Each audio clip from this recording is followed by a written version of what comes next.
Drugs రహిత తెలంగాణ కోసం చాలా మంది సెలబ్రిటీలు అవగాహన వీడియోలను చేస్తున్న విషయం తెలిసిందే.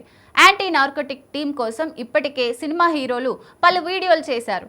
తాజాగా ఐకాన్ స్టార్ అల్లు అర్జున్ కూడా డ్రగ్స్ రహిత తెలంగాణ కోసం వీడియో చేశారు. దీనిపై తెలంగాణ ముఖ్యమంత్రి రేవంత్ రెడ్డి స్పందించారు. అల్లు అర్జున్ కు ఆయన అభినందనలు తెలిపారు. డ్రగ్స్ నిర్మూలనపై అవగాహన కల్పించేలా అల్లు అర్జున్ వీడియో చేయడం ఆనందంగా ఉందని రేవంత్ రెడ్డి అన్నారు.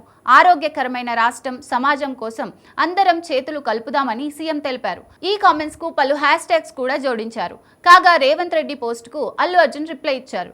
డ్రగ్స్ నిర్మూలనపై అవగాహన కల్పిస్తూ బన్నీ చేసిన వీడియోలో ఆయన మాట్లాడుతూ, గౌరవనీయులైన ముఖ్యమంత్రి రేవంత్ రెడ్డి గారు హైదరాబాద్ను, తెలంగాణ రాష్ట్రాన్ని డ్రగ్స్ రహితంగా తీర్చిదిద్దేందుకు మీరు తీసుకున్న చొరవకు అభినందనలు.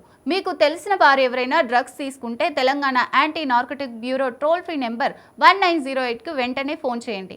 వారు స్పందించి బాధితులను పునరావాస కేంద్రాలకు తీసుకెళ్లి సాధారణ జీవన శైలిలోకి వచ్చే వరకు జాగ్రత్తగా చూసుకుంటారు. ప్రభుత్వం ఉద్దేశం వారిని శిక్షించడం కాదు, వారికి సాయం చేయడం. మంచి సమాజం కోసం బాధితులకు అండగా నిలుద్దామని అల్లు అర్జున్ వీడియో ద్వారా తెలిపారు. ఇక ఐకాన్ స్టార్ అల్లు అర్జున్ నటించిన పుష్ప 2 సినిమా డిసెంబర్ 5న ప్రేక్షకుల ముందుకు రానుంది. సుకుమార్ దర్శకత్వంలో తెరకెక్కుతున్న ఈ సినిమాపై అభిమానుల్లో భారీ అంచనాలు నెలకొన్నాయి. పుష్ప 1 భారీ విజయం సాధించడంతో ఇప్పుడు పుష్ప 2పై భారీ హైప్ క్రియేట్ అయింది. ఈ అంచనాలకు తగ్గట్టుగానే ఈ సినిమా ప్రమోషన్స్ చేస్తున్నారు మేకర్స్. ఇటీవల విడుదలైన ట్రైలర్ ఈ సినిమాపై అంచనాలను తారాస్థాయికి చేర్చింది. మరి ఈ సినిమా విడుదల తర్వాత ఎలాంటి రికార్డ్స్ క్రియేట్ చేస్తుందో చూడాలి.